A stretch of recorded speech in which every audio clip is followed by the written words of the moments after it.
Hello and welcome to the Tolkien Society. This is our monthly meeting. I'll have to update the date here because it's still showing January. It is not January. It is February 16th, 2019. I am host for the stream here, thanks to the RPG Research letting us use their stream on twitch.tv/RPG Research. Our website is tolkienscholars.org, and we are on Twitter, Facebook, etc. under Tolkien Scholars, or a Tolkien Society if you want to search for us through Google and such. So we meet on the third Saturday of each month from 1 to 3 p.m. Pacific time, and we discuss all things Tolkien related. And why is my mouse click not working? So anyway, let's go ahead and everybody. My name's Hawk Robinson. Chris Cooperstein, Brian Huesler, Corey Newkirk, Richard Baldwin. I'm not even sure if I'm on camera. You are. You got your own right there in front of you. So. Just don't pick your teeth while we're doing And so, Brian, if you want to go ahead and start with last month's meeting notes. Absolutely. Does anyone have I've Okay. lost my right click. Yes. Thanks, Hawk. So, our notes from last month, January 19th meeting of the Tolkien Society of the Inland Northwest, is that we had attending Hawk, Chris, Richard, Brian, and visitor Anthony Cassette. So, hopefully Anthony will get a chance to join us again. Hawk started the meeting with the reading of Richard's copy of Hobbitus Ille, The Hobbit in Latin. So thanks for that, Richard. We also had no notes from the December meeting, and apologies for that because we didn't get the notes out, but there is a YouTube video which is in the notes. You can see the link for that, and that's, I believe, on the RPG Research YouTube channel. Actually, I went there recently, and the most recent one is October. Are you referring to the YouTube Tolkien channel. Scholars YouTube channel? Because it just said that he put it on the RPG Research channel. Well, He just said that. Yeah. And then you said that. It's on a different one. I agree with you that it's not on the one that's usually on Richard. Yeah. I need to replicate over to our own YouTube channel, and I had no time. So we put it on a different channel. That's Yeah. basically Right it. now, our system automatically, we put stuff up onto our RPG Research channel. So first we stream on Twitch, and then a local higher quality recording automatically we upload right after to the RPG Research channel. I need to switch over and log in and upload to our Tolkien Scholars one, all those previous ones. At some point, Where would you when I like have a them chance. to be ultimately? Are you? Tolkien Scholars is where they're supposed to be. Okay. I've just been overwhelmed. Right. So anyway, the point is that we will we'll get that moved over, but there is a link to the YouTube video of the December meeting, and anyway, so we commented on that. That's back from December, and then we did a little review of the December meeting, which is that we finished the letters of Tolkien 153, and we began the fall of. Do you want to hold it up there? The Fall of Gondolin by Christopher Tolkien, or edited by Christopher Tolkien, of course his father's work.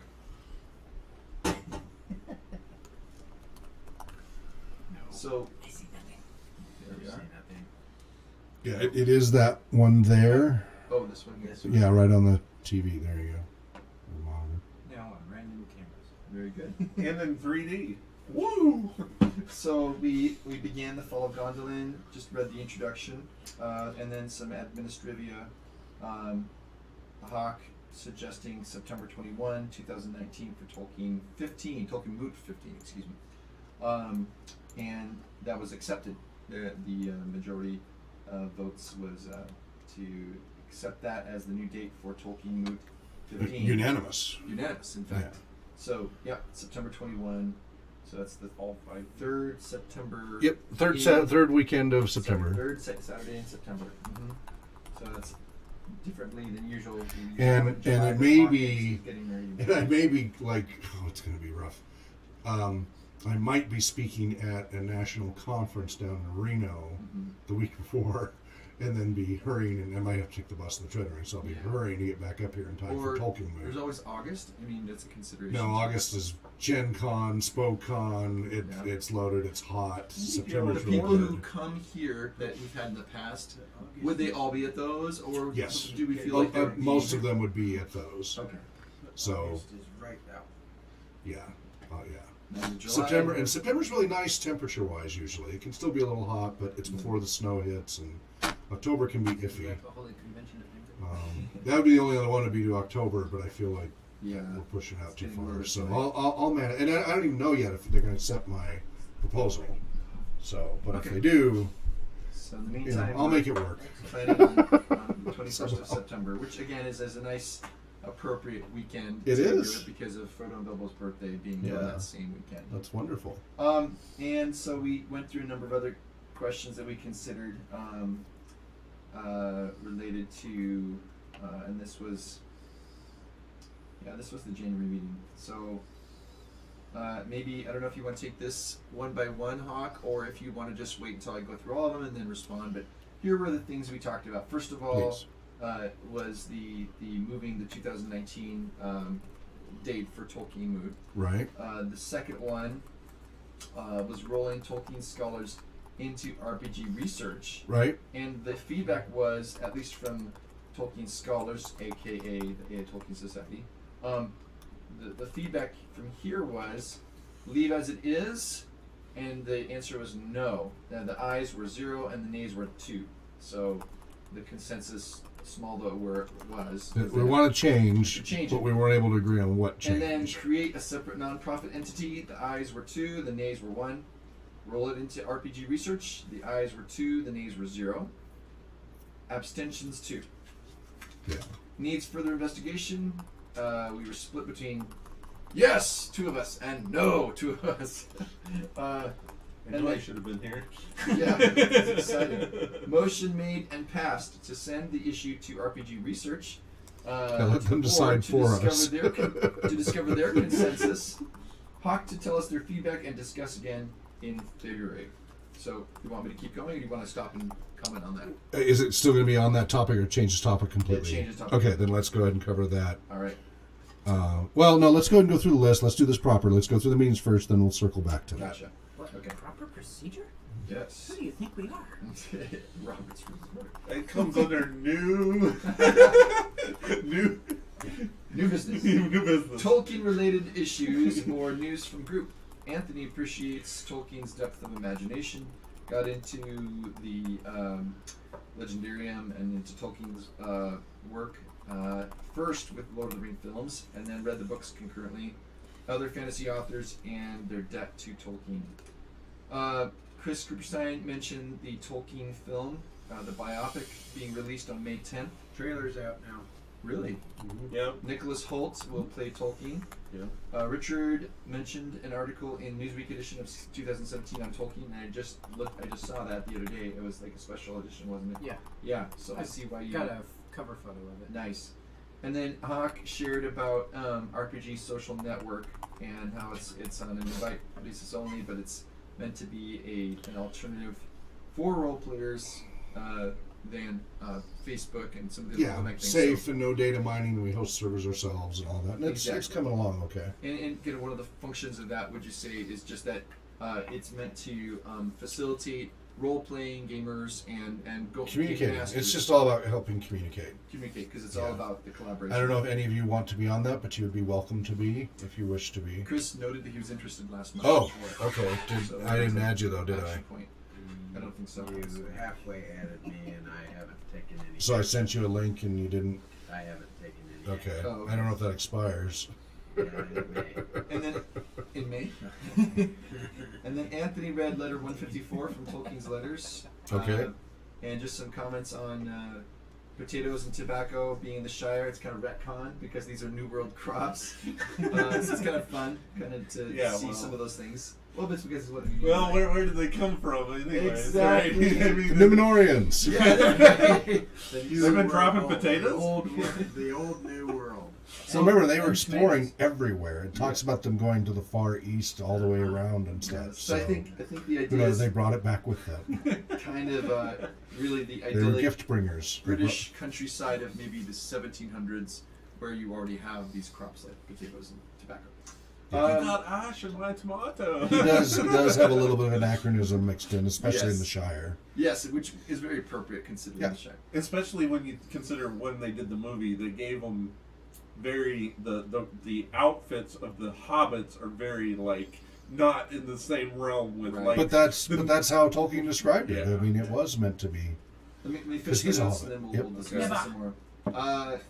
And then, oh yes, and then Anthony's response to the first reviews. Oh no, sorry, J.R.R. Tolkien's response to his to the first reviews of the Fellowship of the Ring, which had recently been published in 1954, and so Tolkien was responding to these first reviews, talking about those, and then talking about the Way to Valinor, the Street Path, and then Broken, flat and globe thing, and then the power of vows and the commitments made, fealty in Lord of the Rings, and then that led to a discussion of feudalism and capitalism. Chris Cooperstein recommended Adam Smith's book on morality that should accompany the Wealth of Nations, Yep. and I don't remember what the other book was called, so you'll have to remind me of that. We'll come back to that. Grand touring episode. Hawk recommended Ford's Utopia about capitalism without strong moral component. Yes. Very interesting. Yes. And then we talked about urban versus rural. Herbal renewal. Herbal renewal, He's dude. been too close to the green shops, man. Too close to the green shops. Oh boy. Far out, man. Just driving down Sprague, you don't have to go in and buy anything. Just open your air vents or windows. Okay. All right. So Also, they're going to get a new customer. where am I here? Trying to catch us. Urban versus rural. Thank you. And then 10. Continuing to read the prologue of The Fall of Gondolin, and we ended on page 33. Richard commented regarding The Fall of Gondolin. There was a reference to Legolas Greenleaf, and it was and a different Legolas Greenleaf. Right, yeah. Not the Re- same one. It was a recycling of the name, not of the material. As opposed to Orphandale, it was both, right? Right. The name and the person. Yep. And who else? What's his human? Baron. That's Oh, well, yes. Sort of ish. He died. Yeah, I know. But He I came don't- back. Yes, but yeah. And she died, and they brought her back as a mortal. Yes, that's true. Yes. They almost get their own category, but I agree. Yes. Okay, Yes, they do. Anglo-Saxon poem, unfinished by Tolkien, about Fëanor, which we read. And then we started reading the earliest version of the Tale of Gondolin. Oh, excuse me, we stopped on top of page 41. So that's where we'll pick it up.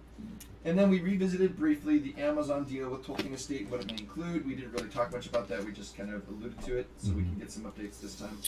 And then the next Tolkien Society meeting will be Saturday, February 16th from 1 to 3 p.m. And Which here is we now. are. I wonder if Here I we can are. make that one. Okay. And next month will be the same day again. It'll be March 16th. Oh, handy that. My father's 76th birthday. Uh-huh. So we'll be back again March 16th, 1 to 3 p.m. So see you. No, just kidding.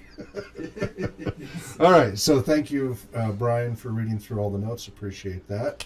Yep. So jumping back through it, was there anything before the board meeting? I know stuff after. Anything before the board meeting we wanted to cover? Not, probably not. It Okay. was just referring to the copy of The Hobbit in Latin, and of course, The Hobbit's been translated into lots of languages. Yes. So, fun stuff.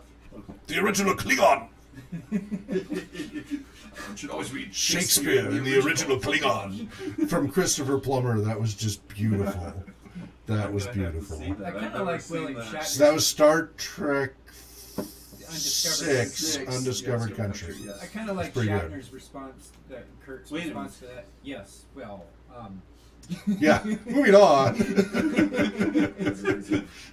Well, it's funny because Chekhov was always doing that in the original Russian. The Russians originally invented that, you know. Yes. Yeah. All right. So about the board meeting. Katie brought it up, and the others shared her concerns about the legal liability coming back to bite RPG research. So the short version is other than me, basically, I was suggesting it, and the entire board said no, because they were too worried about the legal liability that if Middle-earth Enterprises, we're really not worried about Tolkien Estate, but either one, if either Tolkien Estate or Middle-earth Enterprises went after us for Tolkien moot, we're not Tolkien scholars. We're well within fair use. That's not a problem. But Tolkien moot has always been kind of skirting the edge because we don't have a license. We don't make any money. We don't charge for it. We don't do any of that. That's why I don't do that, because it keeps us under the radar. But technically, they could demand that we pay them licensing for using their intellectual property. Which is thousands of dollars. Could we Hundreds of thousands of Could we dollars. seek a license through Tolkien Estate? Conventions are always so expensive. Only if it is literary without the games. The games are licensed through Middle-earth Enterprises. Middle-earth Enterprises, is that a separate entity? Saul Zane's company. Yeah, there's two entities. You haven't been following. Okay, I'll explain it I again. just not remembering. Okay. I want to make sure because I feel like I'm redundant. I feel like I say this every episode, so maybe not. Maybe it's all in my head.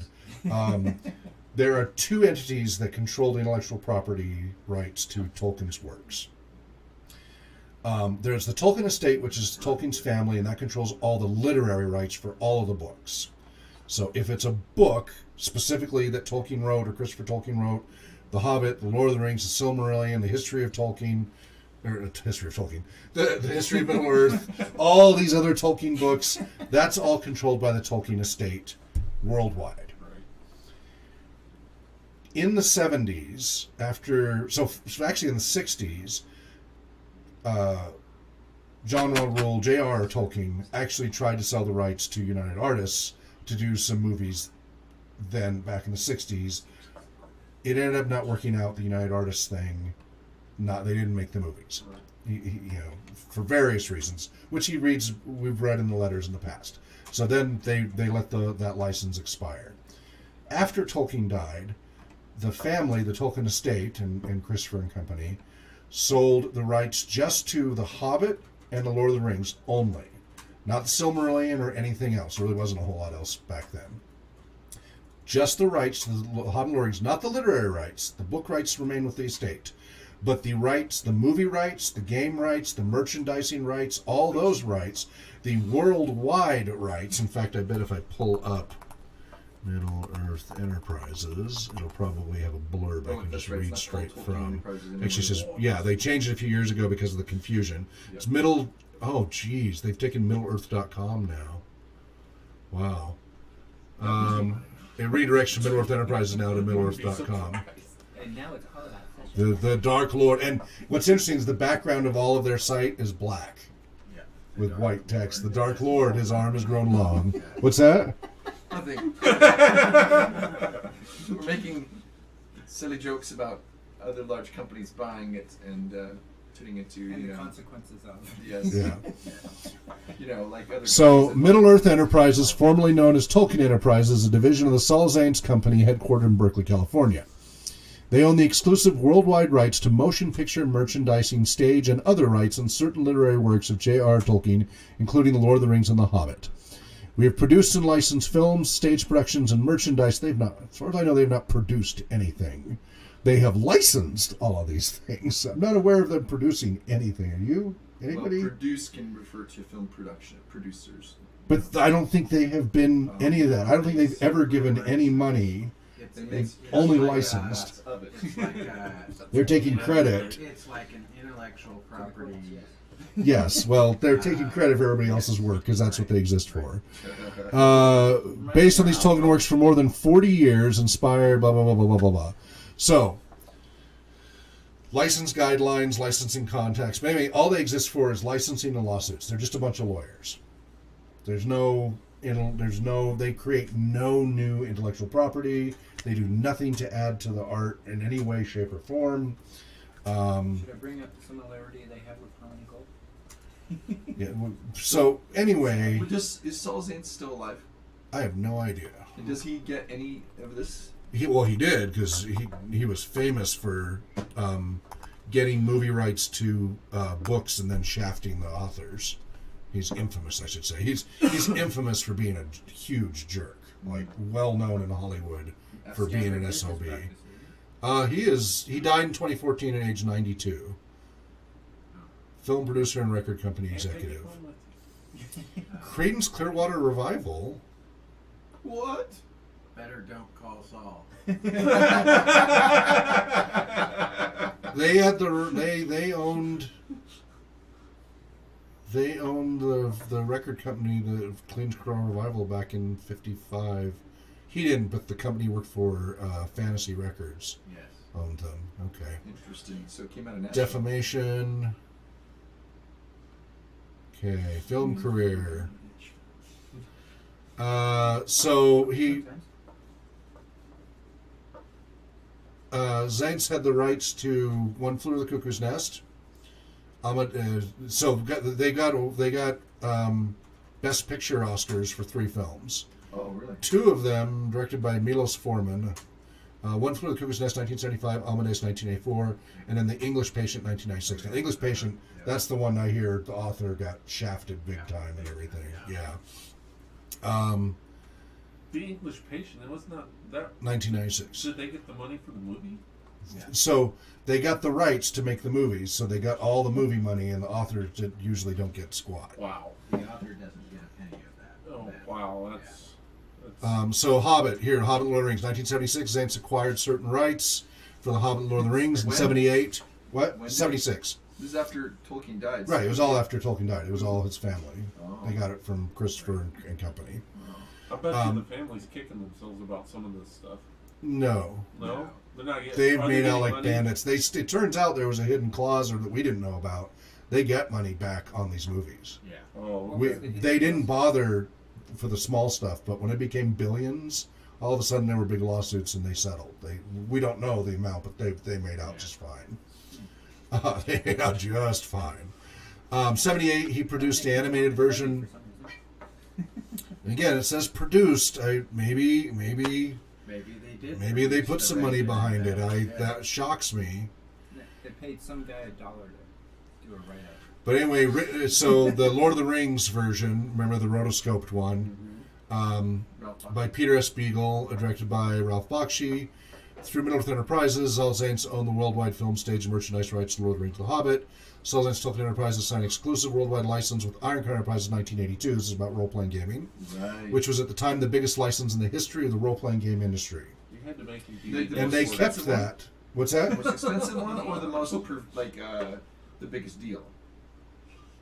Biggest in what sense? I think it was the most expensive in all of it. But it was cheap by later standards.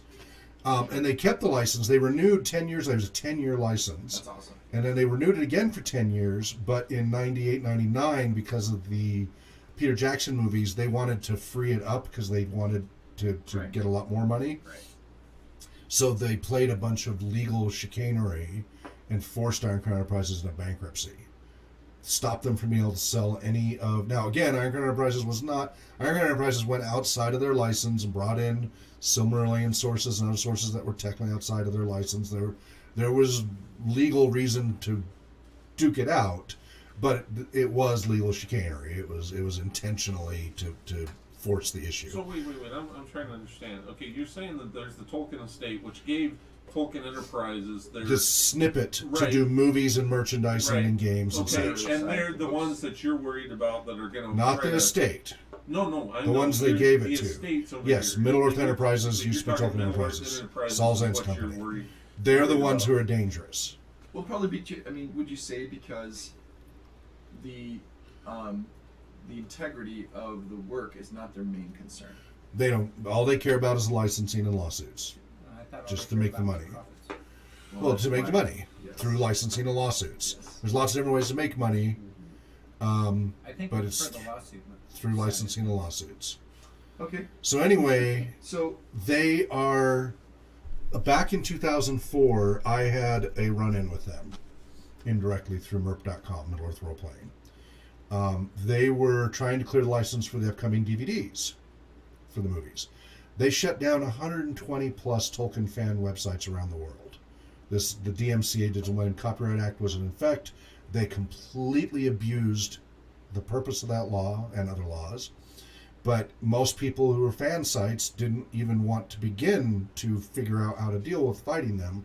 So all their websites shut down. 100 and something websites shut down. Most of them have never come back.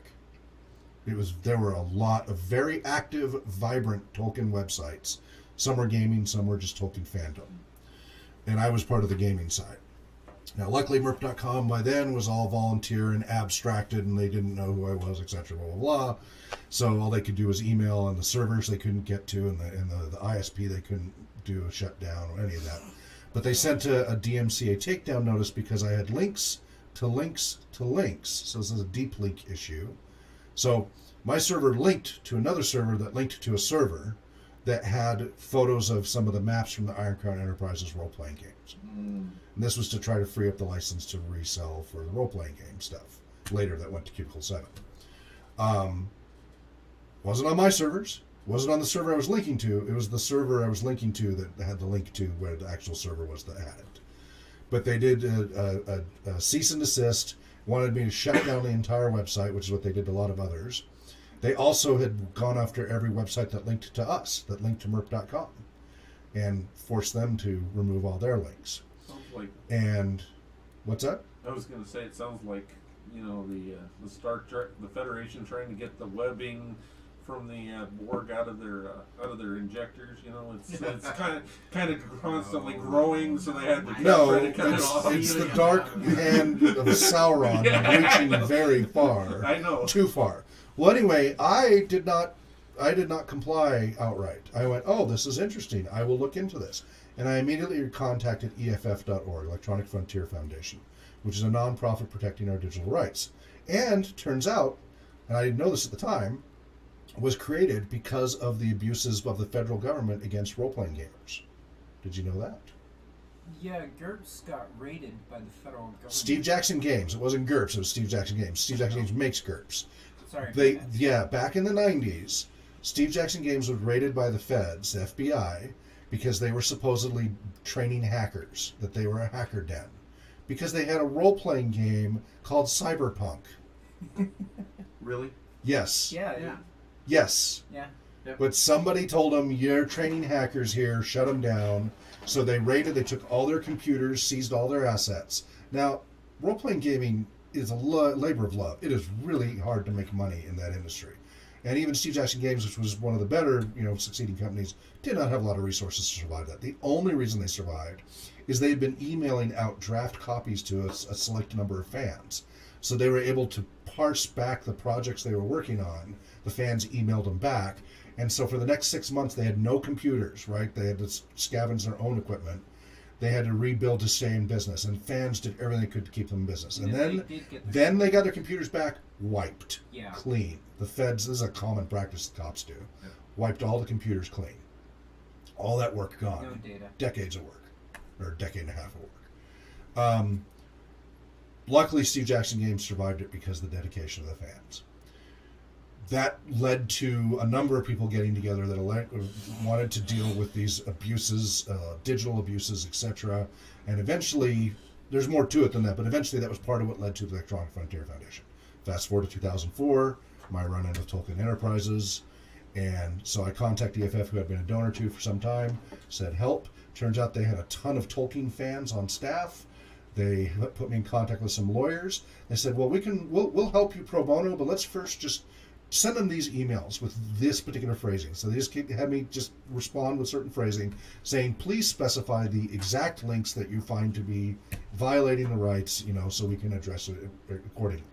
And they said, well, you're in total violation. We want you to shut everything down. And I was like, well, that's great, but you need to give, you need to give us specifics about the issues. So after the third or fourth back and forth, they gave me a list of what they thought were the offending links. Bullying. Was that? That's just bullying. We're not going to Yes, tell you what it's you're totally doing wrong. bullying. That's what they did to all these websites. They bullied all of them. They did not give specificity at all. They were in complete violation of the law themselves. But anyway, so I got the list of links. Went, okay, that's easy enough. Turned off some of those links. It was like we had over 3,000 links on the site, and like 10,000 content items on the site. 114 links were the issue, is what it ended up being. And these were forum community posted links that people had said, hey, by the way, this server to this server to this server, it was all over that. So merp.com was the only site at that time to really survive the onslaught of Tolkien Enterprises. So I'm intimately familiar with their overreach. Now, I was fortunate. The circumstances and the help I got didn't cost me a dime. It took a lot of my time, but we survived it. Our traffic, though, plummeted. Before that, we were getting 1.8 million unique visitors a month. That's not bad. It's not YouTube or anything like that, but 1.8 million unique visitors per month is pretty good numbers. We plummeted to like 1,000, and it's never been the same since, because they killed every link that linked to merp.com. So, anyway, Tolkien Moot, they could technically demand a license from us even though we don't charge or make any money. So it's been best to just stay under the radar. We're 30 people. So what's the near future? What do you see here? So this is why RPG Research is not willing to take that chance. They're afraid that Tolkien Enterprises, now Middle-earth Enterprises, in their overreach, even if they don't have, even if they would lose, they don't want the association with the legal issue. What RPG Research is willing to do is help with resources as needed if we don't create our own 501c3. So, for example, if we want to run Tolkien Moot next year or two over at the Bozarth Mansion, which is the dream I've had for years, RPG Research would go ahead and make that contract to just have the facility that weekend, but would not be running Tolkien Moot. They would get it for us. They don't receive any funds from us or anything like that. They just would kindly reserve the space as a 501c3 to get the lower rate and all of that, and no problem. So they've said they're willing to do that, and they just wouldn't be directly associated in any way. And then we would run Tolkien Moot through that. So that is complicated, but the least expensive way to make that happen. So, because Bozarth Mansion was, and it's probably gone up since then, it was $4,000 for the weekend, Friday, Saturday, Sunday. It's half that if you're a 501c3. Okay. The question that pops into my mind is, can't we get a license from the Tolkien Estate and then use that? Do you have $100 and something thousand? I don't know what the cost is, which is why I'm asking. Yes. The rumor, nobody knows. You're not allowed to say. The rumor is any of these licenses are 6 digits. Whether you run a convention, because there were Tolkien conventions, they all died because they had to make them so commercial nobody wanted to go to them. That's Tolkien Estates? No, you can't get the license from Tolkien Estate. You have to go to Middle-earth Enterprises. Because it's related not to the literary side? Yeah, if we did just a pure meeting like this for all day long for Tolkien Moot, then we don't even have to go to Tolkien. We don't need a license. Right. This is fair use. It's gaming. We can talk Tolkien all day long, and that's not a problem. If it's a con, then it falls under. If it's a convention, Enterprises. Yeah. If it's a con, then Middle-earth Enterprises wants its cut. Exactly. And we could charge for a talking Tolkien Moot, not a problem, because we're also an official Smial, the UK Tolkien Society. We're fine there. The moment we involve gaming, which is what most of Tolkien Moot's about anyway, because we only do a couple hours of the actual society, that's where we're another problem. Okay, so if we can move on. That clarifies. Yeah. Okay, well, they needed the clarification, so. You had to start. I think we're deep in the weeds. But I think the important thing is to know how RPG Research is. So they're willing to help however they can, but they don't want to put themselves into liability risk. Right. Okay, well, with your permission, if we could just continue So the alternative is we continue as we are, which, let me make this clear, technically we are each individually liable as long as we continue the way we're doing it. If they decide to go after Tolkien Moot at some point, they could do a lawsuit that says me and every other attendee at Tolkien Moot could be found in violation. They could sue all of us individually because there is no corporate veil protecting us. Communist blacklisting. And it has been known to happen.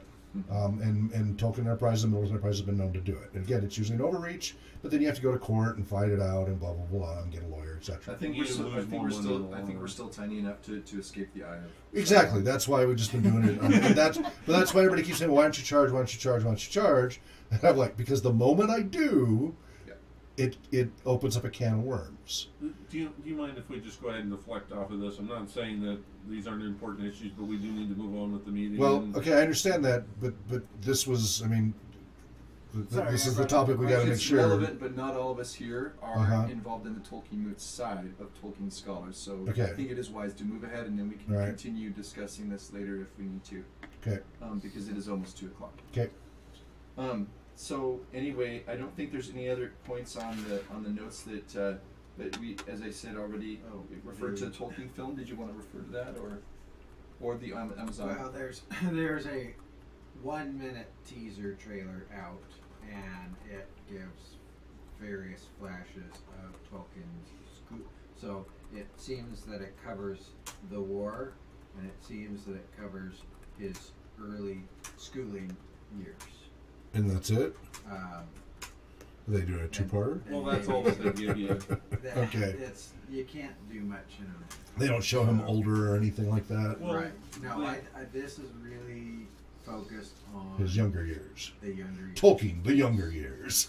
And I don't know whether they're sourcing the material out of the Great War book or some of that other stuff.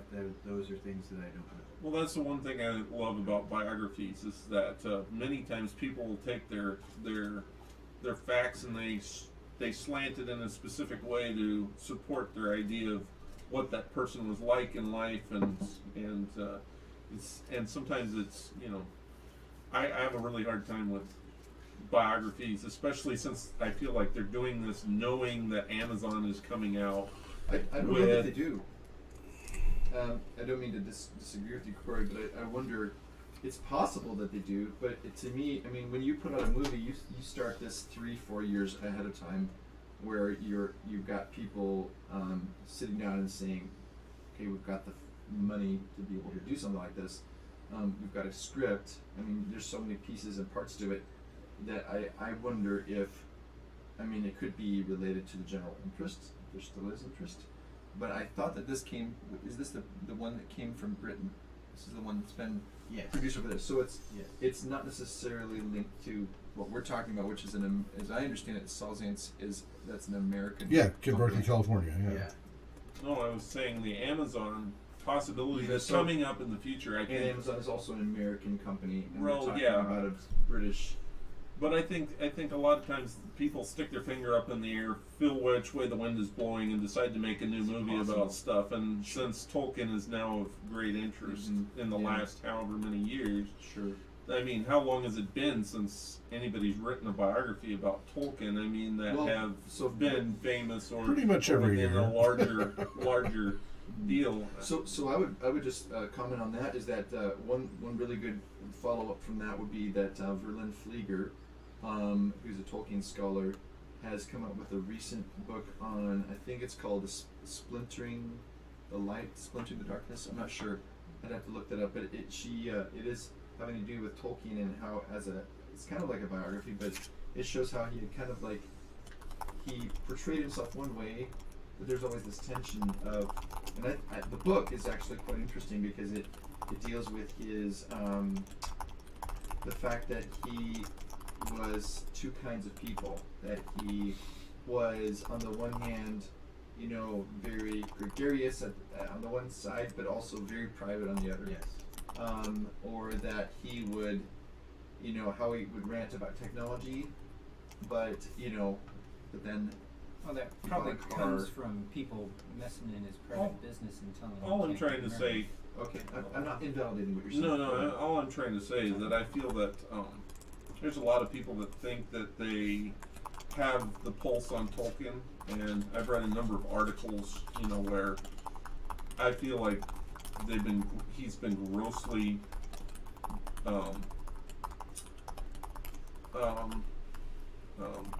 misattributed things that he would have never been attributed to, in his lifetime. You know, I mean, it's just like we were talking I think it was one week we were talking about how he was, you know, because he was talking about Norwegians or whatever, and they thought he was white supremacist or whatever, you know what I'm saying? And I think that sometimes what happens is that sometimes I feel like some biographies can go like on the broad strokes, and they don't really understand the tension like you're talking about, especially in trying to create a movie to get people to want to watch it. Because did you ever see the movie, with Bobby, Finding Bobby Fisher? And Yeah. and one of the things is that they talk about the mischaracterization of Bruce Pandolfini, who was a chess player, a very famous chess player at the time, that this young chess student was being involved in. So Yeah. there's a big... It was a highly controversial figure and a highly controversial show. Right, Yeah. and I think there's a misuse, a mischaracterization of a number of people just to sell a movie. And so that's what I worry Happens all the about time. when people throw out biographies, whether they're just throwing out the juicy stuff. Well, Just is it so that an they- official biography or unofficial biography? That also can make a big difference. Yes. I guess I wonder, is that a reflection of the society that we are in today? Meaning the postmodern society. You're laughing over there. I am. The concept that what sells is extreme. Right. And you see that in the modern marketing, in all the big companies, YouTube. There's been a bunch of research papers that what sells is extreme, and that's what's monetized. I think What another what matters is that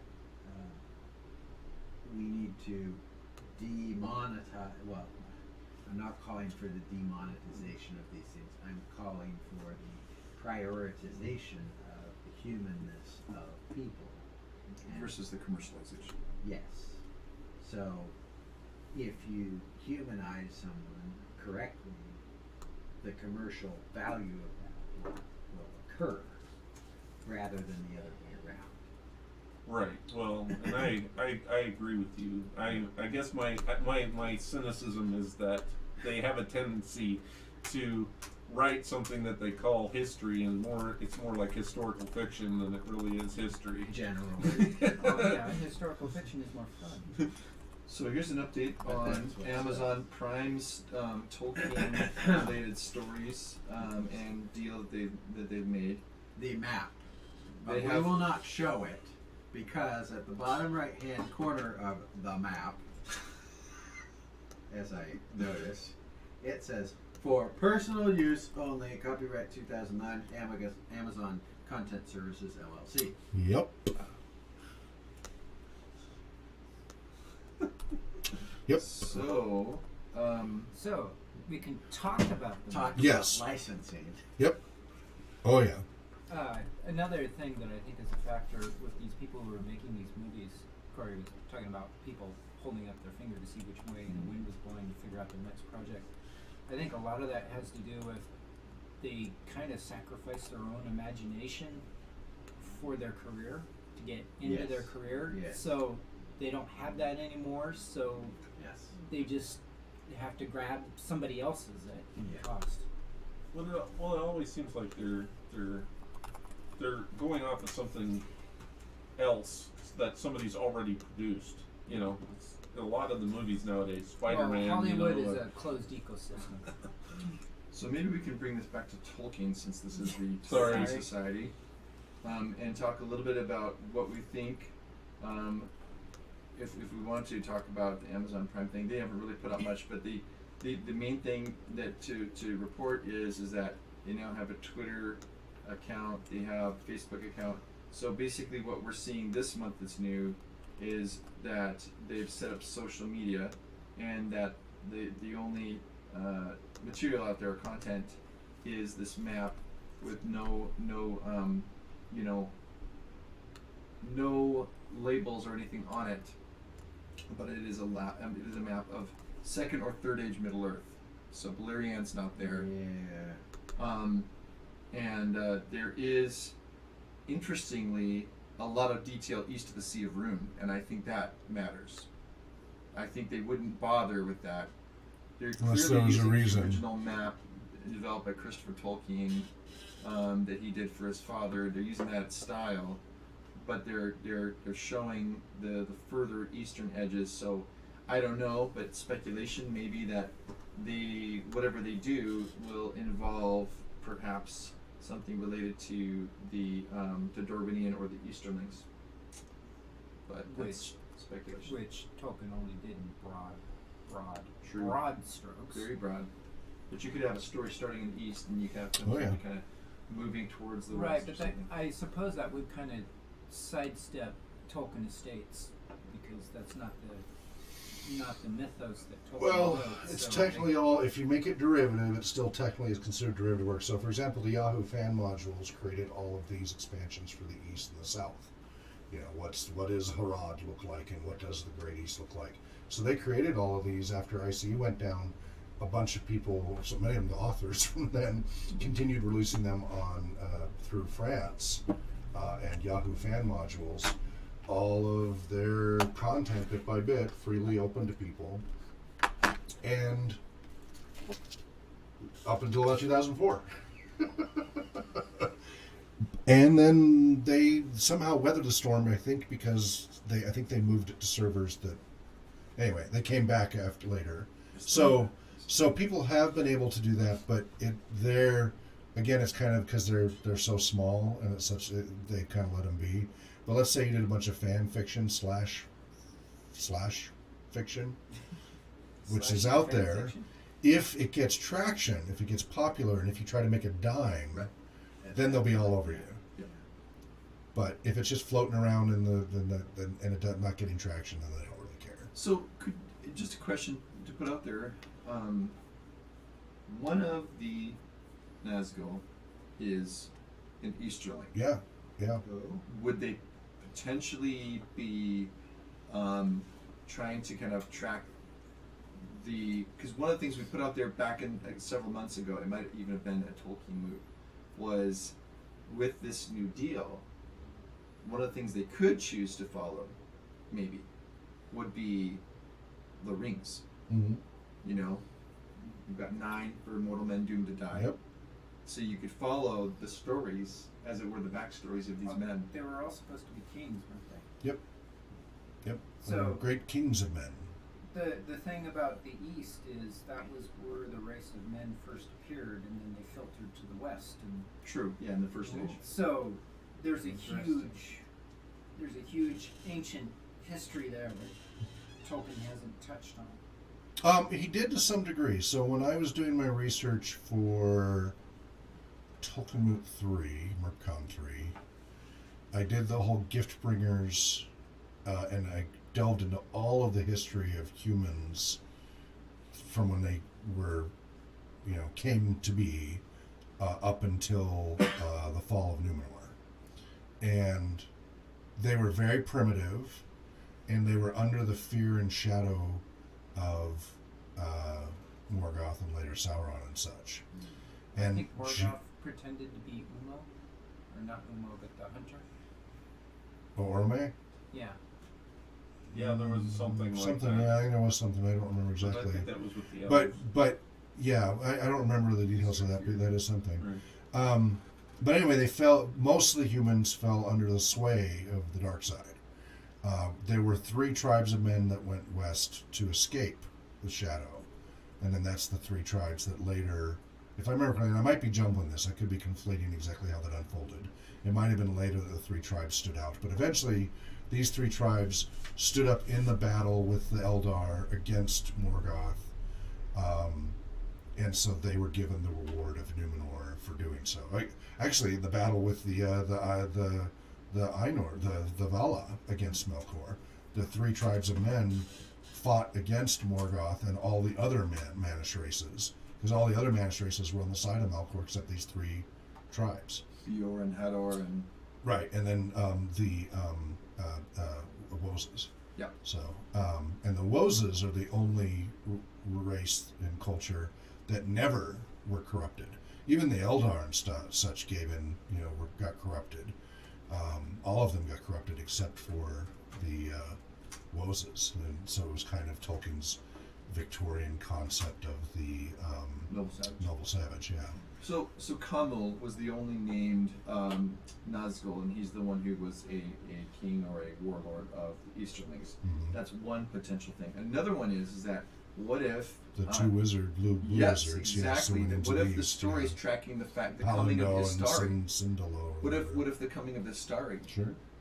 which is not until the beginning of the Third Age? See, I thought it was already decided, unless this has changed, that they're just doing the events between The Hobbit and Lord of the Rings. Well, I don't know. Has that was changed? that was one It of the could do suggestions. extended But the flashbacks. map is different than. So it's before the final reshaping? Well, no, it could. The map could fit I that, but haven't seen it. yeah, it just seems like It seems like it's they're different being more vague enough. now. Yeah, Well, it could be that, and maybe this is and there are Just no names speculation. on the map. speculation, but they could have this idea that there was, a minor, I don't know what I want to call it, an uprising among the Easterlings, and there were a few Easterlings that did end up somehow fighting with the elves and so on and so forth. Maybe not the majority of them, but maybe there were, some of these Easterlings that decided Sauron's not a good guy to be following, and we need to go see if we can make good with, peace with the, the other realm of men to, Yeah, maybe. That's all speculation. Yeah. like I said. Well, that's what he said. He said it's pure speculation. I thought I'd bookend it. Yep. And the rumors have not been denied nor confirmed. How CIA of Peter Jackson's involvement in this. Oh, stop! No, please. Stop. You're You're no, evil. No, and You're evil. This is Like not the coming Fruits. from Babylon B. This is coming from real, like sci-fi.net No. and some others. No. So, That would suck if it happened like with The Hobbit, where it was going to be Del Toro, and then they took so long to wrangle over legal issues that he backed out, and so Jackson had to jump in. Yeah, that would look like a look of horror. Well, no. More like ah. Okay, so on Twitter, it has the map and one line from the poem. Which line is it? 3 rings for the Elven kings. Oh, under the sky. And that's it. And it's in the east. So it's the Sea of Rune with the awakening of the elves. Maybe. Maybe. Or the 3 rings referring to. But that happened. The 3 rings being made, and that all happened in Belar and all that, didn't it? I mean, before the Fallen by before Cal the Brimbor. yeah. But you don't have to talk about the making of the 3 rings. Theanor forged the rings in No. near the trees. Feanor forged the No. Those are that's Silmarils. It was actually under the guidance of the fair form of Sauron Exactly. that he, in his fair form, he buddied up to them, but he was in the far west, Beleriand and everything before it was under the sea, teaching ring making to all of them. So in the Okay, so it would Because be they the all making left of the the Sea rings. of It Rune. would be the making of the rings because that would be pre-flood. Yeah. That's what you're saying. So Yeah. it could have to be after the flood. If they went, well, no, east would be. No. So what I'm saying is that what if they're showing the big map, which again it includes the east, but it doesn't mean it's anything about. Okay. I thought that, you were saying it zoomed No. in on the It east. includes the Okay. west coast Okay. all the way to the east coast. See, I haven't seen his side. So Okay. the That can mean anything then. well, I'm just thinking if it the Well, and what is the West Coast? Is it the modern? Is it the Third Age West Coast, or is Beleriand there? no, Valyrian's not there. Okay. yeah. So Okay. the comment is So, that yeah, I guess it's the modern coast. if it's talking about the 3 rings for the Elven kings, it's So- referring perhaps to. It says here. This is this is in on Hollywood Reporter, but it says here. This particular point here, it says that the 3 rings for the Elven kings line refers to Middle Earth's earlier Second Age when the evil Sauron persuaded Elven smiths to create 16 rings. 9 for the rulers of men, 7 for dwarves. Sauron himself forged the 1 ring that would bring the holders of the others into his sway. And many other lesser rings Right. of power. But the point is, the 3 elven rings, however, were created by elves prior to Sauron forging the others. When Sauron first put on the 1 ring, the elves found out immediately and took theirs off, causing the Dark Lord to declare war. So the question is, it So he could form created- this. He created the One Ring after all the other rings were made. Right, he Yes. taught them how to make rings, and Right. then he made a master ring to control all the others. Right. So The here's 9 and they 7. might have that little bit of time between the time the elves made the ring and before he Well, finished his. What I wonder is if they're going to do it from the perspective of the Grey Havens, Rivendell, and Lorien. Right. Right. That's what I was thinking was, what are the, you see the Or- rings. When did Círdan give the ring to Gandalf? Well, it'd be after the arrival of the Istari in Yeah, the early when Third he Age. first showed up. Wasn't he wearing So it? it would be though? Gandalf. Yeah, it was after that he was the wearing whole it the rest of the time. Well, not until he came to Middle Earth from Valinor. Right. But I'm saying Círdan- he held it. He had it on his finger. Didn't Círdan was she the also? first person to Galadriel wear had when it, he and handed it to Gandalf, Elrond not had one. Sauron. So they were Yes. wearing it when the Saruman? One Ring had been lost into the Saruman. river, right? Yeah. Right, because they felt Right. safe to wear it again. Oh, okay. But if you That got makes it, sense. they would That no makes longer be sense. able to wear it. Right, and that goes back to remembering that the One Ring was carried by Isildur. Right, Um, and fell into the Right, and that this is River. in the So this might at the end of the this Second Age, might be beginning of the the Third Age great is when he lost conversation of the the ring. that Right. period of time in between as they're trying to figure out how to deal with this Okay, One Ring okay. and how to destroy it. Yeah. And There's a lot of ways it could go, but Oh, yes.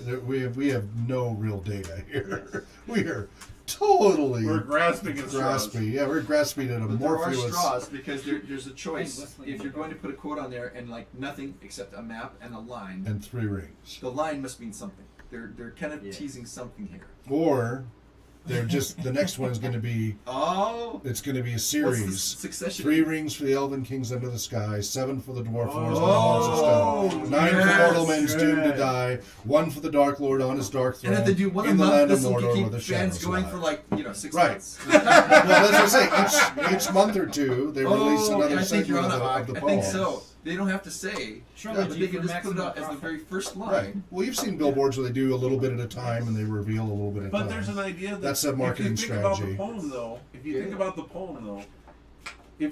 the races of men, okay, it sounds weird, but there's like a hierarchy there, right? The rings with the elves, the Well, elves yeah. are considered like Well, it's also the when they, highest, who awoke first. right? And then Although there the was dwarves woke the first, dwarves. sort of. The dwarves woke up before men, But and then they- there was Well, and they men. also kind of woke up before elves, but that was against Well, the but rules. that was not. Yeah, Yeah, but but, back to sleep. but they were Corey's sent back good to. point.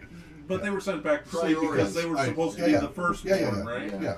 And so they were the firstborn, then Yes. there was the dwarves, and then there was Sure. men. And I've never really notice, thought about that. notice you're also Yeah. increasing the amount of rings until you get to Sauron. It's Yeah. almost like a Christmas tree. You know, if you think about the shape of Sure, it, it starts sure. out with 3 That might have rings, been, that might 7 have been Tolkien's rings. intention, but I'm not sure that the people who were behind writing this had that kind of grasp of it. Who No, knows? Who knows? I'm just. 42 Oh, rings oh, for Chris has the something. hobbits. Yeah, Chris has something.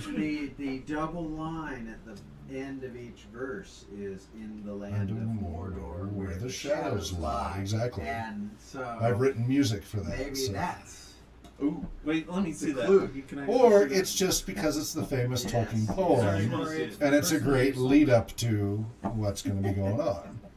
Because all of that is the War of the Ring between the Hobbit and what Pretty- leads to the Lord of the Rings.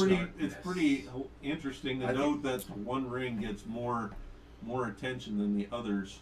You by know, quite a and bit. Sauron is sending out minions to gather up all the rings over the centuries. So maybe it's the backstory of the rings rather than the Aragorn. But they're going to have, again, unless they got permission from the estate, they're going to be really limited on how much backstory they can cram But I in. think they have. They Because do. Christopher They do. Tolkien stepping down as chairman, maybe they. So maybe the new We don't family know. member, we don't know. $500 Exactly. million They've and made a they don't deal. have any. No, I they'll get a think they would've percentage, thought this but- out. They, Oh, more than $500,000. Christopher $500 Tolkien million. had no interest in guiding the movies because they were so far off. Right. And it's probably going to be the same situation. But the younger generation might be more open-minded. So, yeah, it'll depend on what they Of do. course, they're open-minded. It'll be They're the further watching Star Wars. dilution of the IP. Okay, calm down, everybody. Harsh. Calm down. I'm just joking. That was So, just a joke. Just yeah. a joke. We're really conjecturing heavily here with too little data. I'd be curious to hear Michael Martinez's conjecture because he's good at he has more inside scoop. yeah. You better We be should good. try to Brian, put on the agenda note to remind me to see if we can get Michael to attend our meeting next month.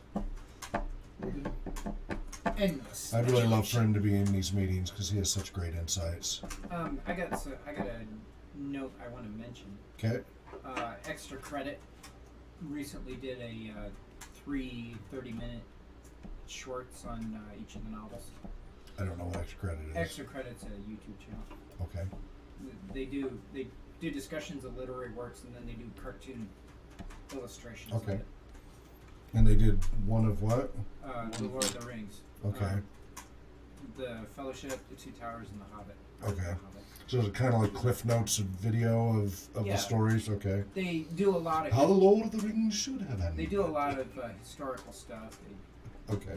Well, as I I'll was- find the link and put it in the notes. As I was saying to him earlier, there was also one by Wisecrack, which was discussing the tension between the Long Defeat and the Eucatastrophe, and I thought that was quite an interesting little tidbit.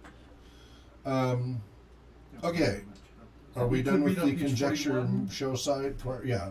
We could, well, it's up to you. We could either continue on. No, I think we should get going on. It's 2:15. So, Follow Gondolin, Yeah. I'm sorry, time was used up on legal matters. page 41. Well, we had to. I mean, that's stuff we needed to figure out. Okay. Quick question before I read though. Do you guys want me to form us as a 501c3 or just continue floating as we are? That's basically our two options. And I don't have to do it right away, but I need to know if I should be preparing. The If society. I do, I need a board. I need 3 people who say they're willing to be on the The board. mood is part of the society. Alright. It's a functioning society. Yeah. So technically it's underneath us. Yeah. I vote no. Okay. No, what? I mean, it was 2 Don't choices. make it a 501c3. Leave So it. leave it because we are personally vulnerable as long as we don't have a corporate entity to protect us. Yes, as long as again we're not charging for things and we keep it on. Well, even then, we're technically still vulnerable. Okay. Here's my concern is this, and just so as a note, I think we need more people. I mean, there's Yeah, loads we're of too people over small. RPG research. Sure. We're too small Yeah. to really sustain. That's why I haven't done it. I think we would have to have a plan for expanding it and saying how can we expand the interests of people who Yeah. do visit, come back more often. Yep. I mean that's a whole plan. I think Yep. it's a good idea, and once that happens, then maybe we could look at doing Okay. that. Well, that's what I just want to put on the floor quickly, Chris. Anybody else? Mixed feelings. Okay. Undecided is fine. Yeah, undecided. Okay. But I have the concerns. I have the concerns about liability, but the size. Of Well, the because then we can also take donations Yeah. as a society. We Right. could set up a Patreon page where people could donate and Hello. stuff like that. Hello. Corey. Excuse me. I mean, I understand the concern. I know you Yes, I am. I was just would be Go ahead. building your fortifications, but Well, because everybody's been complaining that we keep running Tolkien in my house, but that's the only thing I've been able to afford because it got too scary. I spent over $10,000 at the last Tolkien that I was in a hotel, and it always costs at least $2,000-3,000 to run it unless it's at my house. Listen, how but about I- if Because we no longer have the kinda Kung Fu with Brian on because this. we screwed up the Kung Fu studio too many times. We don't get to do that but anymore. since Kung I'm Fu here, We used to run it. The Kung Fu school used to let us run Tolkien at their place for free, but people spilled drinks and weren't respectful enough, and so we've been disinvited. So, yeah, I was very disappointed by that because those are friends of mine that own the company. But anyway, so if people want Tolkien to stop being at my house, I want it to stop being at my house. But it becomes then exponentially expensive. It goes from a few $100s a month and costs to thousands. I think as long as we don't, I don't know. I mean, I would love to be able to figure out a way to help financially. Mm-hmm. Like, I understand you saying that, so you would put something out on the internet. If we had a 501c3, I'd set up a Patreon page that people could donate to. We could get Amazon Smial, people could donate to us through that. PayPal, people could donate. Once you have a 501c3, a lot of things open up. But it's cost, it's time. You have to have at least 3 dedicated people minimum to be on the staff and the board. And, you know, it's work, it's paperwork, and there's annual filings. The filings are next to nothing there. As long as you make less than $50,000 a year, Yeah. it's a simple 990 EZ filing, and it's nothing. But you know, it's the initial outlay is a few $100s. I would cover all of that, but I just want to know if that's even something to even look at. Otherwise, people need to stop complaining about Tolkien being at my house, because we've had a lot of complaints about that every year. Well, maybe the Well, Not counting the miscreants. When it's free, I don't really know how. People, can it's complain amazing. about it. It's always been free. I spent $10,000 one year at the hotels. Yeah. I gave out T-shirts, everything. I went all out, Yeah, and people complained. I wouldn't pay much attention to that. Well, there's a friend of mine who said that if you made them pay a little bit, at least they would. Yeah, we would They get would better take it- attendance. it People would- pay. they would Yeah, but we be can't do better. that unless we create an entity. Well, Yeah, I mean, I would support it if we have enough people to do it. Yeah. Well, it's a chicken and the egg thing. I mean, there are some people from RPG Research who might be interested in attending Oh, Tolkien many, Society. many. You know, and Oh, maybe they just the could society now. give not us so a much. little shot in the arm there, where Yeah. obviously they're 2 different organizations, but if there was more interest in this is, you know, ostensibly it's about his written works. That's what we Yes. focus on. Yes. And there's lots of touches on everything Tolkien related, but Yeah. you know, if we had some people who were interested enough to come over, then, or if we could recruit more, I Well, don't know. part of the problem is this is at my house too. We used to do it in a public venue, but public venues became untenable. I think you still so- could do it at the library. I think that's still an open possibility. It was once a month, and we could do. Yeah, I used to do that. We could get I a used to room do that. use it. But it didn't help the walk-in traffic. That's what I was talking about. In a public venue, it helped the walk-in. I don't have a problem. Between here and the library, I'd rather do here. We actually have more of an audience here than at the library. It was when it was a coffee shops and stuff that we got new people, new blood. People walked up and asked questions, and that was when we were growing, when we were doing that. You know, we get the occasional person from meetup, but I haven't don't feel like I can be the deciding vote on this, but You're I would if you do the Patreon thing, you know that I already donated a couple of items for some people who wanted to.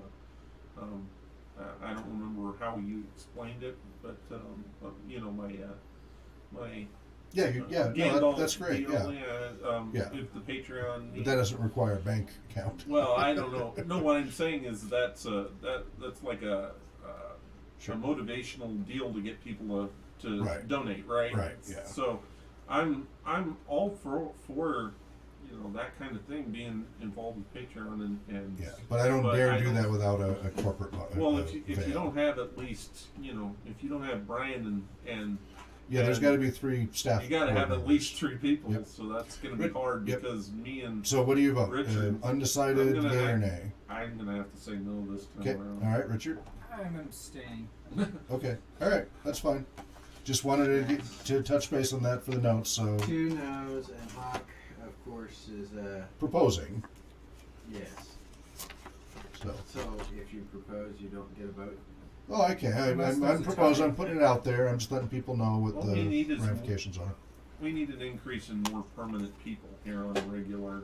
Well, again, it's a basis. chicken. It is a chicken and the egg thing. So I kind of feel when I used to put money into this, it was growing, and then when I stopped putting money into it, it hasn't been. So that's what happens.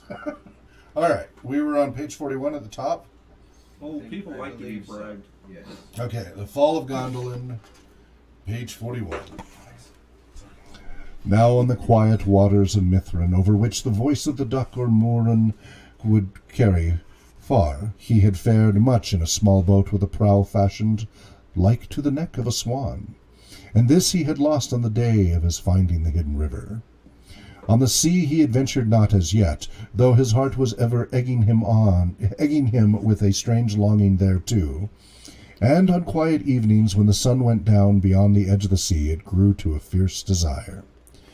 Timber he had that came down the hidden river, a goodly wood it was, for the Nadoli hewed it in the forests of Dorloman, and floated it to him of a purpose. But he built not as yet aught save a dwelling in a sheltered place of his cove, which tales among the Eldar since name Fellesquill. This by slow labour he adorned with fair carvings of the beasts and trees and flowers and birds that he knew about the waters of Mithrim. And ever among them was the swan the chief. For Tur loved this emblem, and it became the sign of himself, his kindred, and folk thereafter. There he passed a very great while until the loneliness of the empty sea got into his heart, and even Tur the solitary longed for the voice of men. Herewith the Ainur had something to do, for Ulmo loved Tur.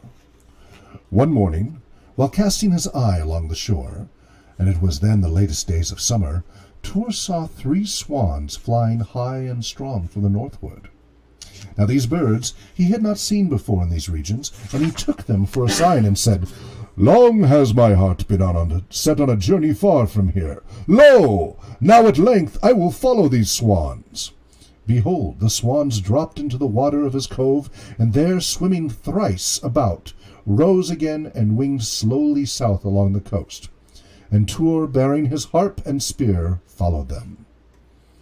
It was a great day's journey that Tur put behind him that day, and he came ere evening to a region where trees again appeared, and the manner of the land through which he now fared differed greatly from those shores about Fellesquill. There had Tur known mighty cliffs beset with caverns and great spout-holes and deep-walled coves, but from the cliff-tops a rugged land and flat ran bleakly back to where a blue rim far to the east spoke of distant hills. Now, however, did he see a long and sloping shore and stretches of sand, while the distant hills marched ever nearer to the margin of the sea, and their dark slopes were clad with pine or fir, or about their feet sprang birches and ancient oaks. From the feet of the hills fresh torrents rushed down narrow chasms, and so found the shores in the salt waves. Now some of these clefts Tur might not overleap, and often was it ill going in these places. But still he laboured on, for the swans fared ever before him, now circling suddenly, now speeding forward, but never coming to earth, and the rush of their strong beating wings encouraged him. Chris? Doesn't this have some reminiscence of what was the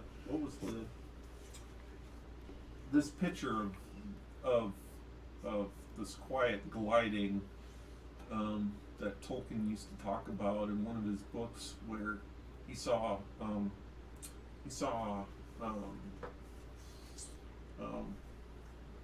When he was at the beach with his family? No. It was one of his stories. It was a short story, I believe, where he was talking about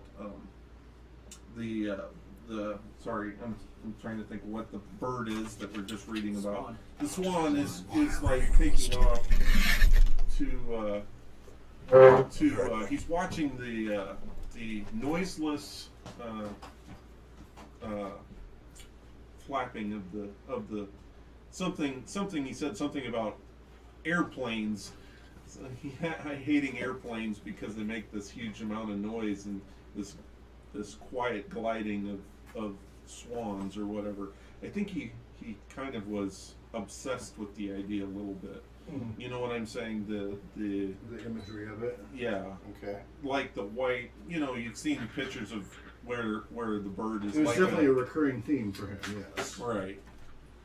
As opposed to science fiction, where you had the roar of the rocket taking off, is kind of intrinsic to the ethos. Okay. All right. Yeah. Anyways, you know those pictures where the swan looks like a open book, almost like a, what I'm saying. It's a white check mark, not check mark, but you get what I'm saying. It looks like on the horizon. It looks like a. Yeah. Anyways. So I'm trying to picture where along the coast of the UK this would be. Yeah. Near the ocean, I think. Because he's being so specific. Right. And I didn't realize that he was. But remember, with World War I too, he also saw more of Yes. Europe than just there too. So. But yeah, but pine and fir Yeah. amongst at their feet ancient oaks. Yeah, that's yeah. Anyway, So, a quick question before you continue. The swan as a symbol here, I never really picked up on this. I mean, you have in Gondor the swans. Is it a swan's wings that on the king's crown? Yes. Yeah. And I'm just wondering what that comes from in Gondor. Well, the Numenoreans had Warnings, mine. yeah. But where did the Numenoreans get it from? It sounds like that's one of the lineage. Okay. That's one of the three tribes. Huon and Who Bjorn. was the and- guy who got stuck on the ship with the Smial? Arendelle? Yeah, wasn't that his personal symbol? Maybe. The ship was called Vingalot. I can't remember if it had a swan on it or not. Well, I think it's established here in the Fall of Gondolin. It's where he adopts the swan. Oh, well, because Motif. Arendelle was born in Gondolin, wasn't he? Yeah. And of course, Tuor is. reading on, but Sorry. trying to find out the answer Yeah. to that. No. We like to. We must answer before we read. We will shut up and let Chris read anon. It is told that in this manner Tuor fared onward a great number of days, and that winter marched from the north, somewhat speedier than he for all his tirelessness. Yes, I know what that's like. Yeah. Nevertheless came he without scathe of beast or winter at a time of first spring to a river mouth. Now he was the land. Now here was the land less northerly and more kindly than about the issuing golden cleft. And moreover, by a trend of the coast was the sea now rather to the south of him than to the west. Ah, now we have an answer.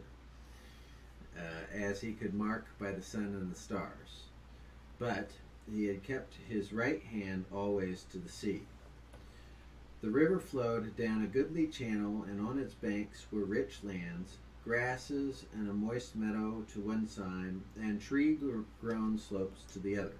Its waters met the sea sluggishly, and fought not as the waters of Mithrim in the north.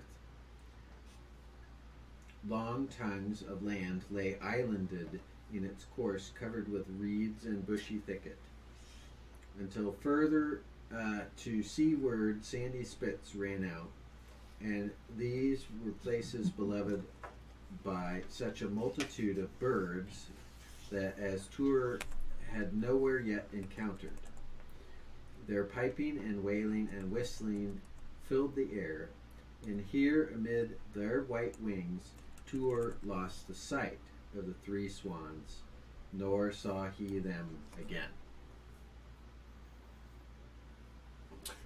Regarding Arendelle, I think with the bird imagery. So, with the aid of Círdan the shipwright, Arendelle built a ship, Vingalot, and sailed around the seas west of Middle-earth, leaving his wife behind in Arvenian. This time Elwing had in her possession the Silmaril that Beren had wrested from Morgoth. News of this came to the sons of Feanor that were still living, and they attacked the people living in Arvenian and slew most of them. But Elwing, rather than be captured, threw herself with the Silmaril into the sea. The Silmaril was not lost, however. For Ulmo bore up Elwing out of the waves, and he gave her the likeness of a great white bird. And upon her breast there shone as a star the Silmaril, as she flew over the water to seek Arendelle, her beloved. On a time of night, Arendelle at the helm of his ship saw her come towards him, as a white cloud exceeding swift beneath the moon, as a star over the sea moving in strange courses, a pale flame on wings of storm. And it is sung that she fell from the air upon the timbers of Vingalot in a swoon, nigh unto death for the urgency of her speed. And Arendelle took her to his bosom, but in the morning with marvelling eyes he beheld his wife in her own form beside him, with her hair upon his face, and she slept. So that's one part with his wife, white bird, Silmarils, all of that.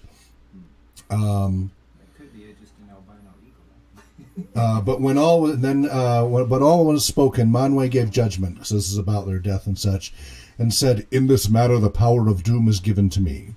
The peril that he ventured for love of the two kindreds shall not fall upon Arendelle, nor shall it fall upon Elwing his wife, who entered into peril for love of him. But they shall not walk again ever among elves or men in the outer lands. And this is my decree concerning them. To Arendelle and to Elwing and to their sons shall be given leave each to choose freely to which kindred their fates shall be joined, and under which kindred they shall be judged.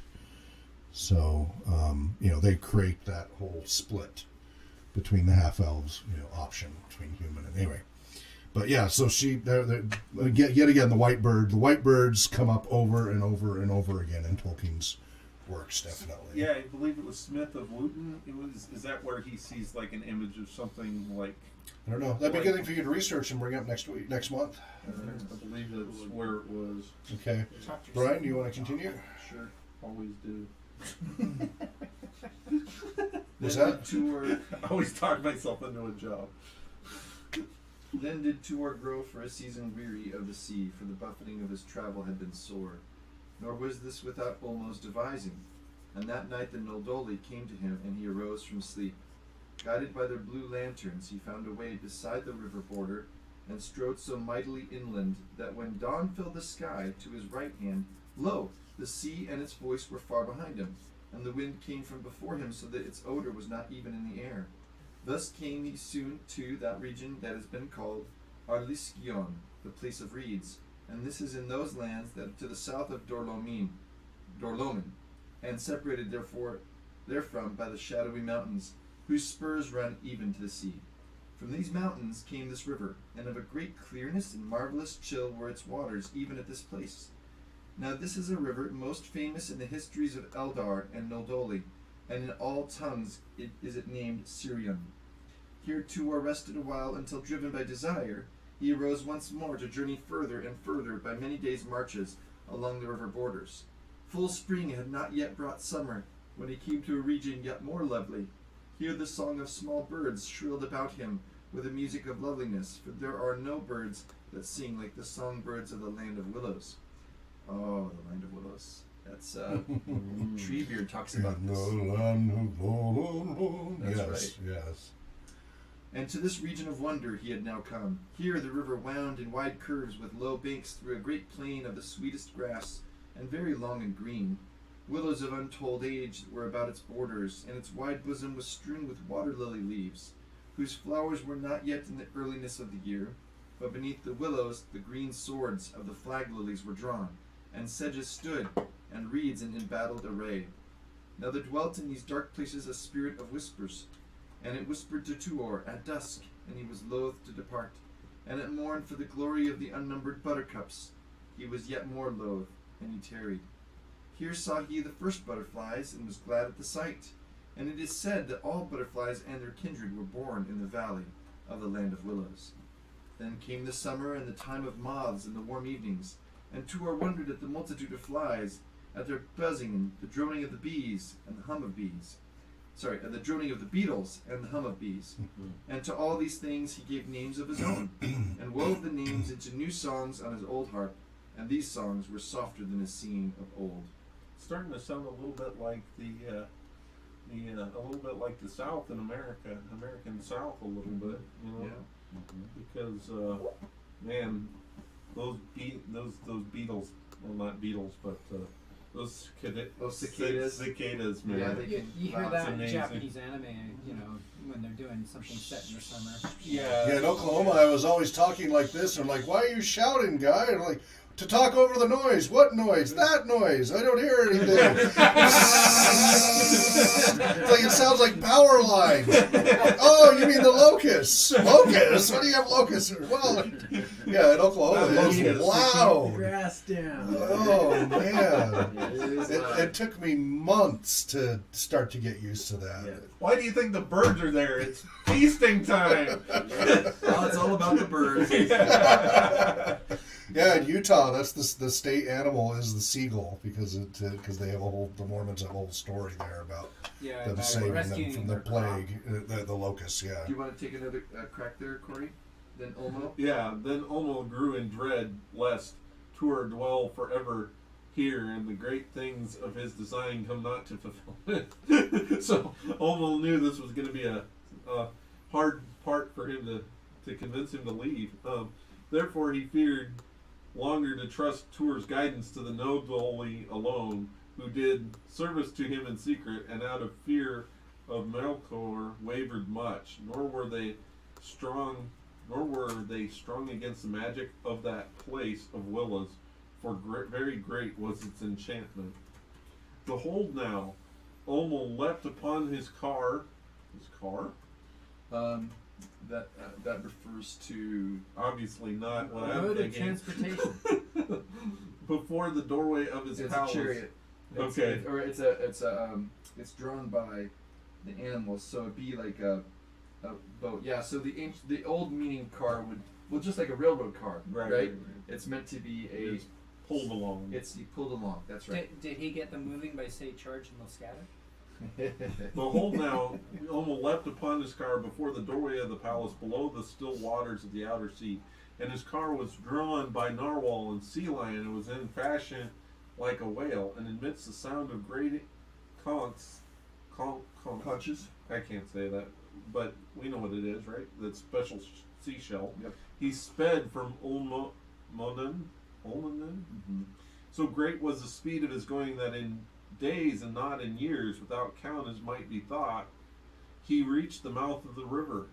Up this his car might not fare without hurt to its waters and to its banks. Therefore, Olmo, loving all rivers, and this one more than most, went thence on foot, robed to the middle in mail like the scales of blue and silver fishes, but his hair was a bluish silver, and his beard to his feet was of the same hue, and he bore neither helm nor crown. Beneath his mail filled the skirts of his kirtle of shimmering green. I don't even know what his kirtle is. Kirtle is basically the robe.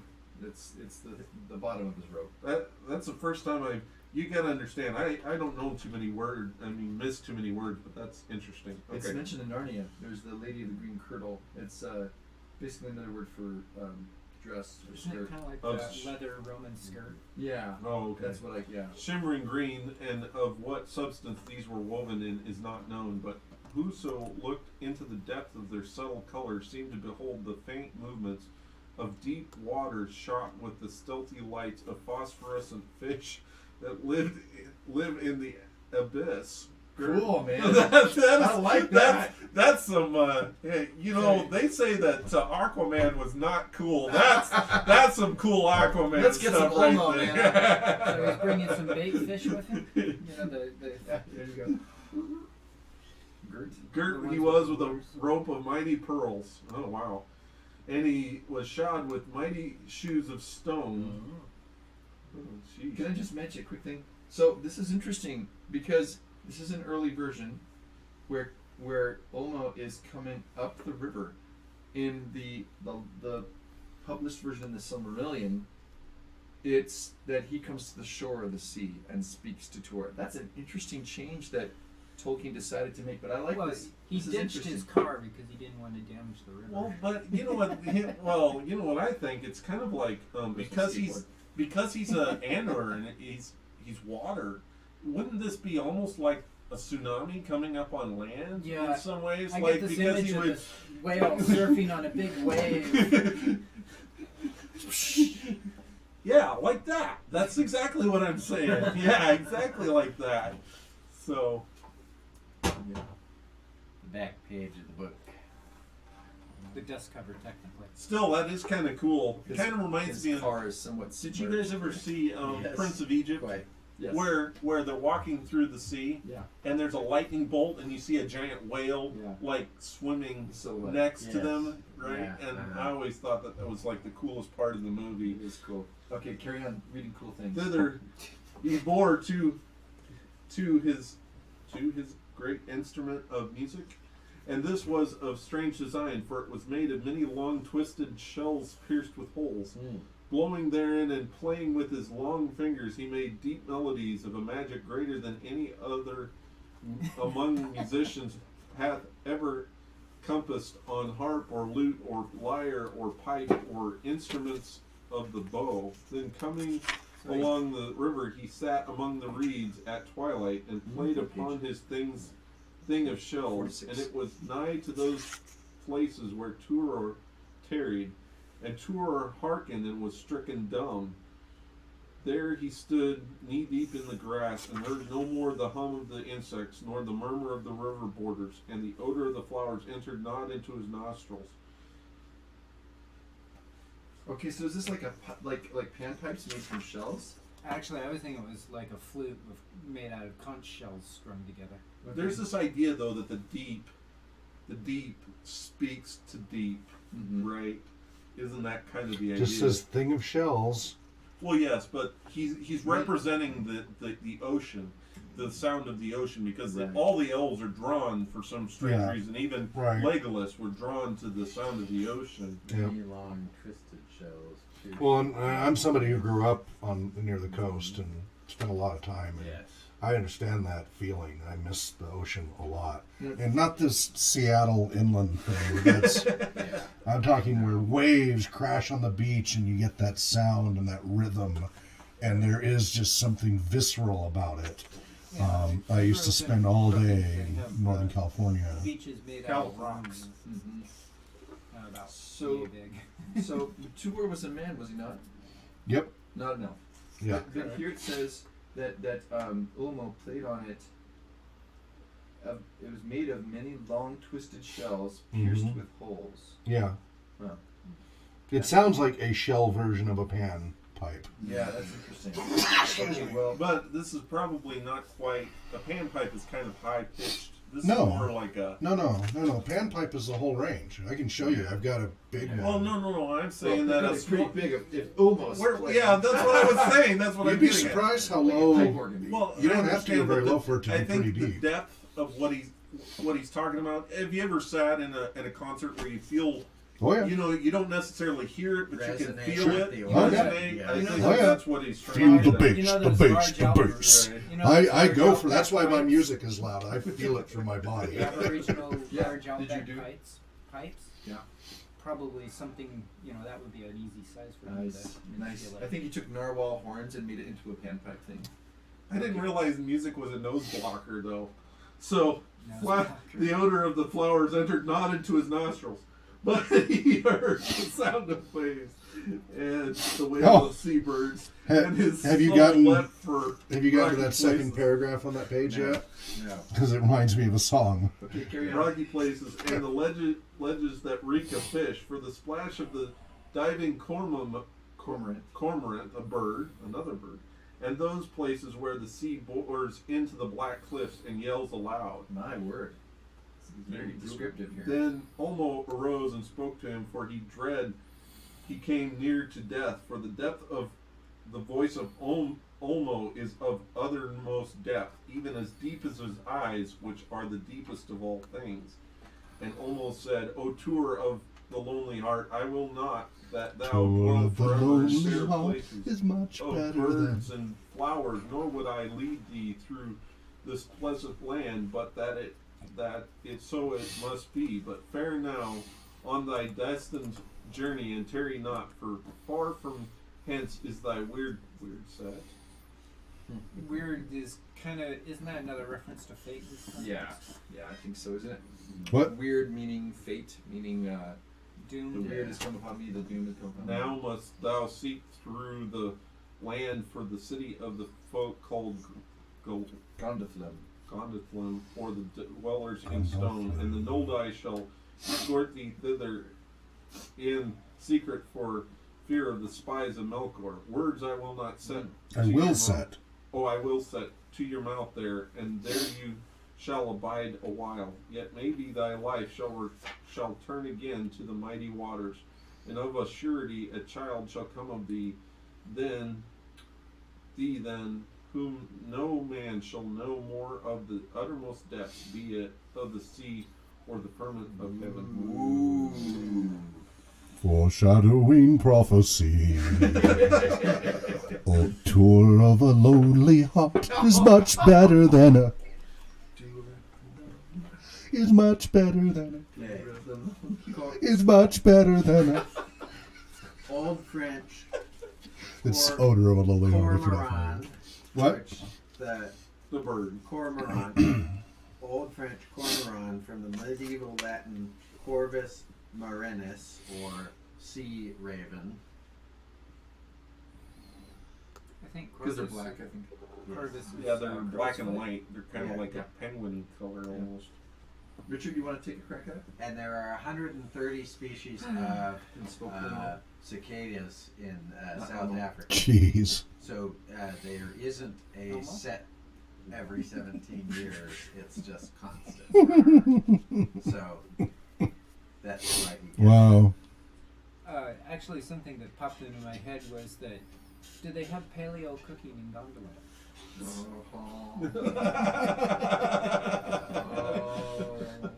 Oh boy. What punishments you divide. Then spoke Olmo, also to Tur, some of his design and desire, but thereof Tur understood little at that time and feared greatly. Then Olmo was wrapped in a mist, as it were, of sea air in those inland places, and Tur, with that music in his ears, would fain return to the regions of the great sea. Yet remembering his bidding, turned and went inland along the river, and so fared till day. Yet he has heard that the conches of Olmo hears them call him till death, and so did Tur find. I think I messed that up. No, you got it. When day came, he was weary and slept till it was nigh dusk again, and the Noldoli came to him and guided him. In this version of the story, it's barely mentioned, Yep. but in the second version that's in the book, it's more central. And the guy, Which part? The guiding? the Nolde coming to him. I don't remember the Noldor coming to him at all. Well, they talk about the Were there two the guys guy that who came? he got lost and shipwrecked. Basically, he washes up Oh, that's on right. the shore, and He sees- Bran he's got walks the out and helmet. says, he walks out in his armor and says, "Yo!" He's got the dragon helm of Dorlomian on his head. Who's your daddy?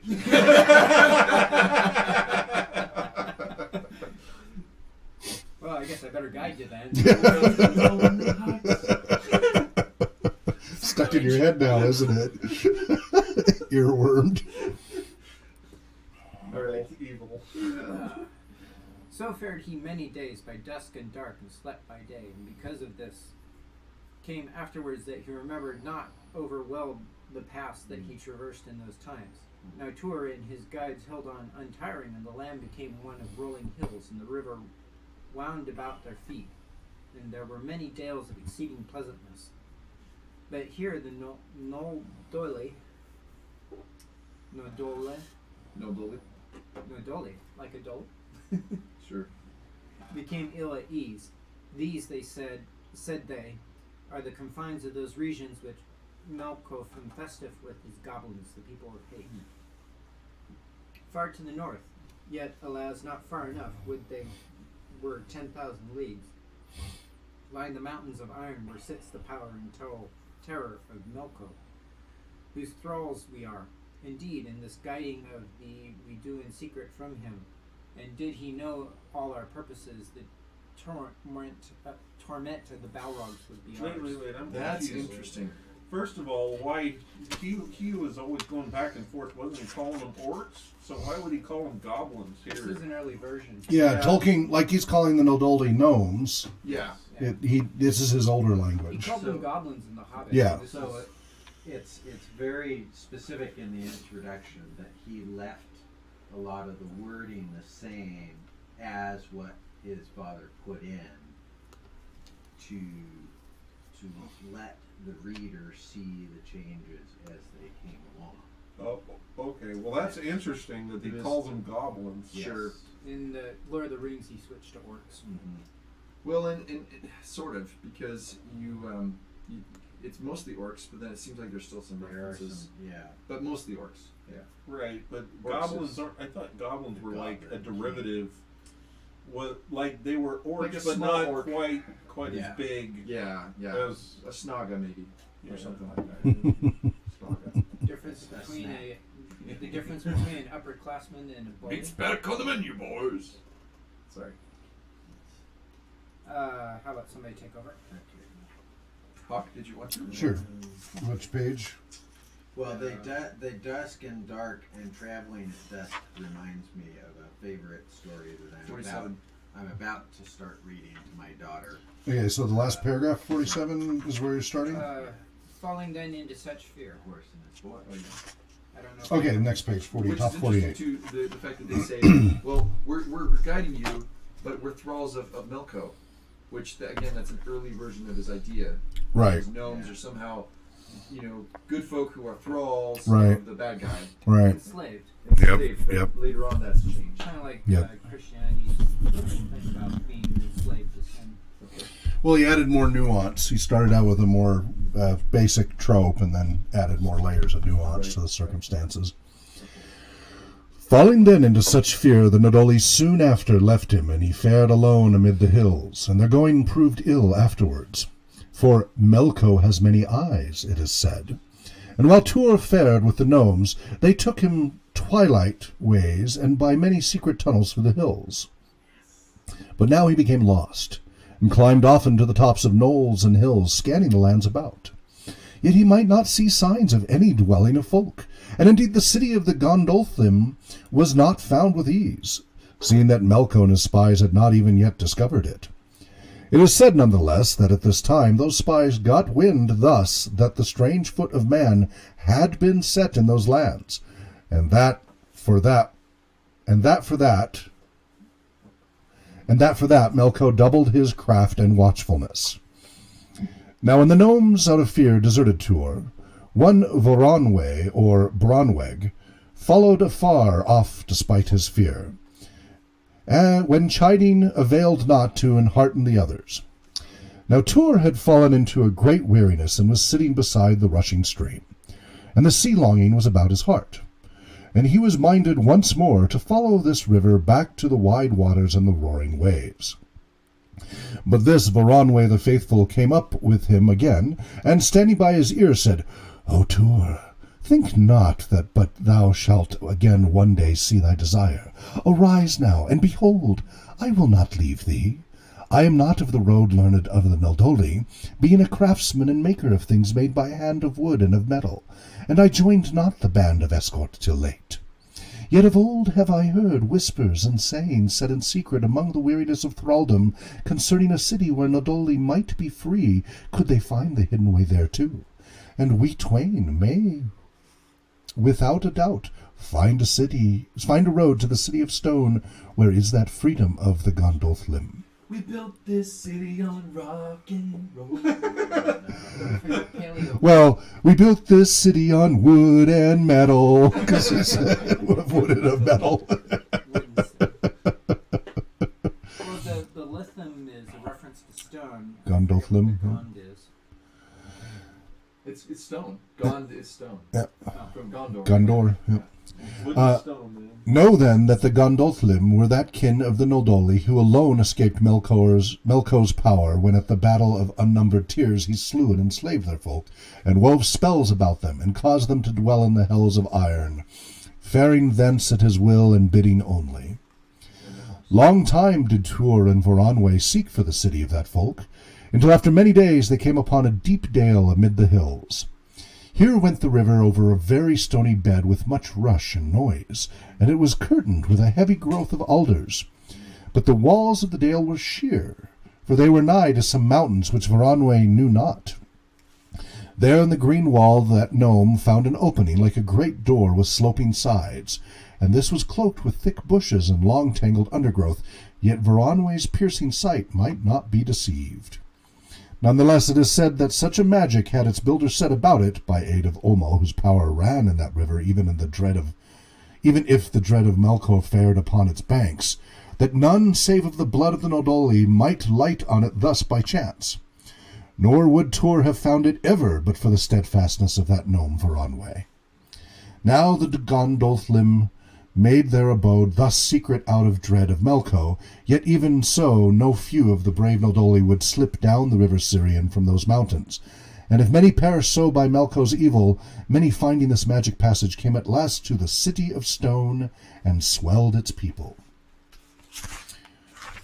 Chris? Greatly did Tuor and Runway rejoice to find this gate. Battle. Metlon.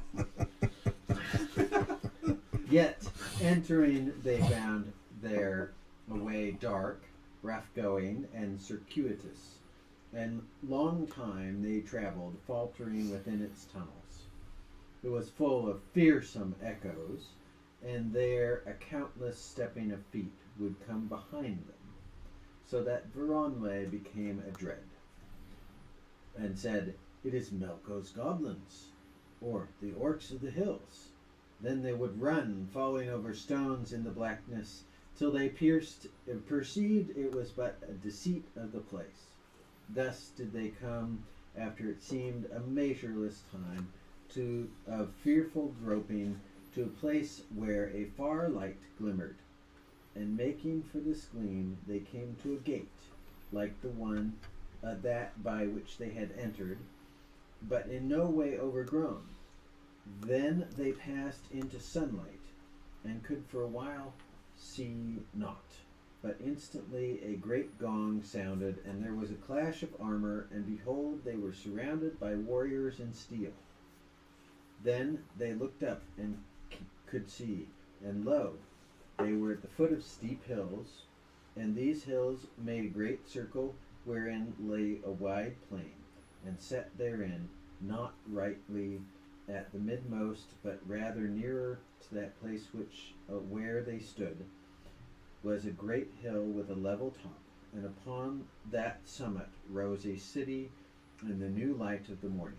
I always love how detailed he is about exactly where it's at. Where is it at? Oh well, it's like 3 feet in front of you on top of a hill. But I mean, he never says it that way in those exact terms. But he always gets very detailed about where everything is. The contrast that I felt between these two versions, whereas this part, in this one, it feels like you're being recite a history, something happened a long time in the past. Whereas the second version, it's more immediate and it's more of a description of what they're seeing. That's interesting. It's very different, isn't it? Well, Tolkien always had, he always kind of, what do they call that? Third. What is it? Third person. Third person Yes. omniscient was something Yes. he always worked with, but then there were times when he didn't feel that quite made it feel right, and so sometimes he would, I feel like sometimes he would, slip into other Well, ways of thinking. Yeah, even if you have third person omniscient, even with that in the Silmarillion, he would go between this kind of more historical narrative, but at other times third person omniscient, but it would be paying attention just to a few people, like Baron and Luthien, and those, of course, those stories are even easier to remember than the ones that tell much about Fingolfin and Finarfin and what they did, and right, because then you're not as invested in them because it didn't tell about one person's story. You want me to be? Yes. Okay. Although it is 3 o'clock. Yeah, it's I should true. say. So we should call What it. page are we Yeah, on? we had a good. Is there a close Kindle one? doesn't use pages. Page 50, bottom paragraph. Page Okay. 50, bottom paragraph. Okay. Kindle doesn't use pages. Okay, so we ended there. All right. Any last comments? Oh, Captain, my Captain.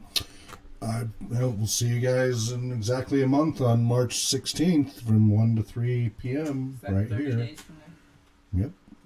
Well, something like that. I don't know if it's actually 30, but it will end up on the same February's thing. a short month. Yeah, exactly. Really wish I could remember that quote. Well, I'm glad that we made some progress through that, and we'll be able to continue on. It's Mhm. certainly, I mean, I've never read through this version in the history of Middle Earth, even though it was there already, I guess. But it's definitely made me more, just aware of all the many details that he reworked and reworked and reworked until he came up with. Well, Which is his way, niggling I read away. the Silmarillion, but I didn't realize the Fall of Gondolin was so detailed in terms of what was known about it. So that blows my mind out of the water because I didn't. It was one of it his was- big works that he really wanted to have out there. It was kind of buried for a long time. Yeah, and his first work, really, when you think about it, as far as the Middle Earth kind of vision in the A quick little trivia thing, because you guys brought up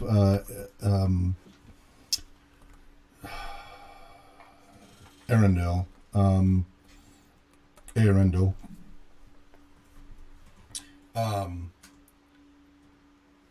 That this goes. There's a poem by Tolkien dated 1914 entitled "The Voyage of Arendelle, the Evening Star." 1914. That's pretty early. He was aware of the names Germanic cognates, Old Norse Aruvandil, Lombardic Ariwandalo, and the question why the Anglo-Saxon one rather than the Lombardic or Proto-Germanic form should be taken up in the mythology is alluded to in the Notion Club papers. Yep. The Old Norse together with Anglo-Saxon evidence point to an astronomical myth, the name referring to a star or a group of stars, and the Anglo-Saxon in particular points to the morning star as the herald of the rising sun. And it's in an Anglo-Saxon poem that he found. Yes. So while Arendelle is a Quenya name inside the Legendarium, Tolkien created the name based on the Old English literature. Tolkien himself stated that the name was derived from the Anglo-Saxon Arendelle.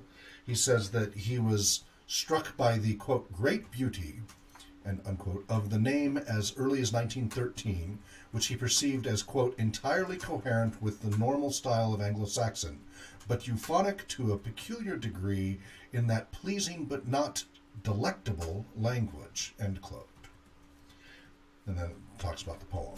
So You're mixing So- metaphors with food there. yeah, but he had these tidbits even before World War One. He had those tidbits percolating in his head that far back. So Well, I can agree. I looked at some papers the other day, and I still have been mulling over a story for something like 10 years, and I couldn't imagine him. You know, he worked on it for what? He worked on it for most of his life, yes, like till he 40 70. something years or something like that. Yep. All right. Well, thanks guys for making it. And wherever you may be well.